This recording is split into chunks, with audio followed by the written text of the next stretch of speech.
Hello, Assalamu alaikum. My name is Dr. Arfa Mir from Rahim Yarkha. My clinic name is Ali Waras Homeo Beauty Clinic and Gym. Today I am discussing about the topic name gout and uric acid. आज मैं आपके लिए बहुत ज़बरदस्त medicine लेकर आई हूँ। Gout क्या होता है, जिन लोगों में यूरिक एसिड बढ़ जाता है, इसके क्या क्या रीज़न होते हैं। गाउट की वजह से जॉइंट पेन शुरू हो जाते हैं, इनमें काफ़ी स्वेलिंग भी हो जाती है, काफ़ी रेडनेस हो जाती है और वर्म की सूरत हाल हो जाती है।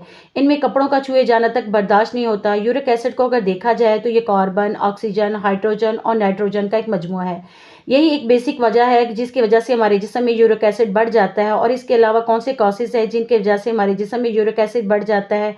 हम डेयरी प्रोडक्ट ज़्यादा यूज़ करते हैं, चिकन बीफ का ज़्यादा इस्तेमाल करते हैं, ऑयल का ज़्यादा इस्तेमाल करते हैं, फास्ट फूड का ज़्यादा इस्तेमाल करते हैं। और इसका एक बड़ा रीज़न किडनी भी होती है। जब हमारी किडनी सही वर्क नहीं करती, हमारे ब्लड से यूरिक एसिड को अलहदा नहीं करती, इसकी वजह से यूरिक एसिड की मिकदार ब्लड में बढ़ जाती है। इन तमाम सिम्टम्स को ठीक करने के लिए बहुत ज़बरदस्त मेडिसिन लेकर आई हूँ। मेडिसिन नोट कर ले।